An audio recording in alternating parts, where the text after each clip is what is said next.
Let's begin by asking the question, what is a Viking? The Norsemen were the ancestors of modern Scandinavians. These are the people who populated the lands of Northern Europe. This included the modern nations of Sweden, Norway, Finland, and Denmark. The Vikings were seafaring Norsemen who raided coastal settlements, pillaged, traded, and settled other lands. You could possibly understand the Vikings like this. All Vikings were Norsemen, but not all Norsemen were Vikings. The Viking Age lasted from around 800 CE to the 1060 CE. To put this into context, the Crusaders conquered Jerusalem in 1099 CE. Even though they are mostly known for their violence, the Vikings were also traders and merchants. The Vikings raided and traded all along the European, Mediterranean, and Middle Eastern coasts and rivers. They even established a settlement in North America centuries before Christopher Columbus came on the scene. The Vikings traveled deep into Russia near the Caspian and Black Seas, and some Vikings even made it to Baghdad where they conducted trade. The Muslims of this time called them Rus, which is connected to the modern term Russia. Muslim merchants also traveled into Viking-controlled parts of Europe to conduct trade as well. The silver Abbasid dirham attracted many Viking merchants to the Muslim world.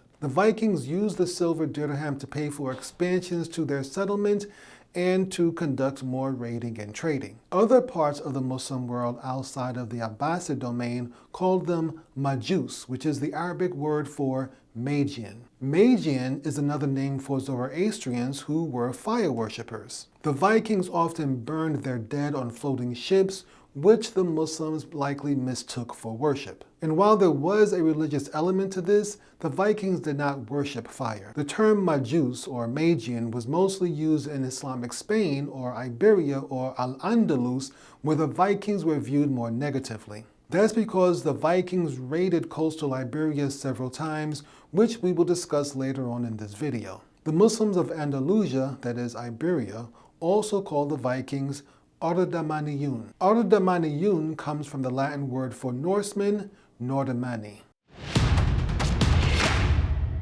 The Arabs described the Vikings as blonde with red faces. The Vikings traded animal furs and skins with the local Arabs in Baghdad. These furs were highly valued by the Arabs, who used them to make caps and other articles of clothing. The Vikings also traded slaves that they captured during their raids. Muslim Arabic reports on the Vikings are the earliest and best available source at this time on early Viking history. There are Christian reports about the Vikings, but most of these were done by people who were victims of Viking raids. Therefore, these reports are usually biased against the Vikings. The earliest writings by the Muslims came during the Abbasid Caliphate. These were made by Yahya ibn Ghazal from Andalusia. What's the connection between Yahya ibn Ghazal and the Vikings? Well, let's talk about those Viking raids of Andalusia that we mentioned earlier. In 844 CE, a group of Vikings began raiding the Iberian coast. These Vikings may have originated from Denmark or Ireland, we're not exactly sure. The Vikings first attacked Lisbon in what is now Portugal, and from there they entered the estuary of the Guadalquivir River. They sailed up the river, then attacked and occupied Seville for 6 weeks. Eventually, the Emir of Andalusia, Abdurrahman II, drove the Vikings out of Seville. Later on, the Vikings sent a diplomatic mission asking for peace with the Muslims of Andalusia. Abdurrahman II also wanted peace and perhaps even a military alliance with the Vikings, so he sent the poet Yahya ibn Ghazal and the astronomer Yahya ibn Habib as his emissaries. Another Muslim account of the Vikings comes from the Persian explorer and geographer Ahmed ibn Rustah, who wrote about their settlements in 910 CE.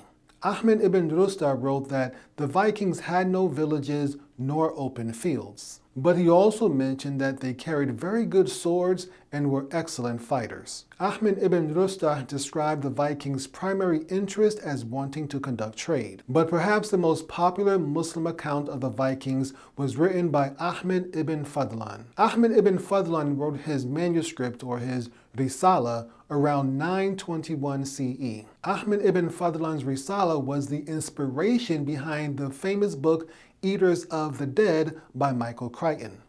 Michael Crichton also wrote Jurassic Park. The book Eaters of the Dead was eventually adapted into a movie starring Antonio Banderas called The 13th Warrior. Now you can read the book or watch the movie if you want to, but take it from me, most of the book and the movie is make-believe and has nothing to do with Ibn Fadlan's Risala. Inshallah, if you're interested, we'll discuss Ibn Fadlan's journey and Risala in more detail in a future episode. For now, let's discuss Ibn Ghazal's mission to the Vikings. Unfortunately, we no longer have the original report of Ibn Ghazal's visit to the Viking court. Instead, we have to rely on later writings that discuss this visit. The earliest report we have was written by Ibn Dihya al-Kalbi, who died in 1235. Ibn Ghazal visited the Vikings in 845, almost 400 years earlier. This means that Ibn Dihya did not witness or was not a contemporary of Ibn Ghazal. Instead, Ibn Dihya's work is based on the writings of men who knew Ibn Ghazal. However, despite being a third-hand report, much of Ibn Dihya's writings matches up with modern studies of the Vikings. It's not certain where Ibn Ghazal went to visit and meet with the Vikings, whether that was in Denmark or Ireland. These were the two primary locations at the time known to be major Viking strongholds. Denmark was ruled by King Horik I, whereas portions of Central Ireland was ruled by a Viking warlord named Turgesius. However, Ibn Ghazal described the Viking homeland as a large island surrounded by many smaller islands. Now, this definitely sounds like Ireland. Denmark is a peninsula, it's not an island, but it does have many smaller islands off its eastern shore. In Ibn Ghazal's writings, he describes the Vikings as heathens who had recently accepted Christianity. Now, by this time, Christianity was firmly established in both Ireland and Denmark. However, Ibn Ghazal reported that there were still some people in the outer islands who followed their pre-Christian faiths. Ibn Ghazal also described them as fire worshippers, which is probably the same misunderstanding that we discussed earlier. Ibn Ghazal also said these Vikings practiced incest and other abominations. Now, neither of the Viking rulers we just mentioned, Horik I or Turgesius, were Christian. So it is likely they still practiced their Old Norse religion, which included Thor, Odin, and all those guys. Now remember, Ibn Ghazal was on a diplomatic mission when he visited the Vikings, so he spent a lot of time there. Ibn Ghazal reported that he debated with the Vikings, that they shared histories, and he held lengthy conversations with the Viking leadership. By all accounts, this appears to have been a cordial and friendly relationship. Ibn Ghazal even bragged about defeating the Vikings in intellectual debates and friendly fencing competitions. Curiously, Ibn Ghazal reported that he had several conversations with the Viking king's wife, whom he named Nude. After some time, however, Ibn Ghazal started to feel uncomfortable with these casual conversations. He was worried that he might offend the Viking king, and so he began to limit his visits. Well, the queen noticed this change in behavior from Ibn Ghazal, and she asked him why he stopped coming to visit her so often. Ibn Ghazal told the truth and explained that he didn't want to offend her husband or give him the wrong idea, and the queen laughed. She said that Viking women didn't have such things as jealousy in their religion. She said that Viking women remained with their men by choice and they could leave their husband whenever they wanted. This description of marital relationships in Scandinavian noble women is confirmed in other sources, so it appears Ibn Ghazal was right on point with that one. In 965 CE, another Andalusian emissary named Ibrahim al-Turtushi visited the German emperor Otto I. Ibrahim al-Turtushi described the women in southern Denmark similarly. Ibrahim al-Turtushi said the women there controlled divorce and they could divorce whenever they wanted to.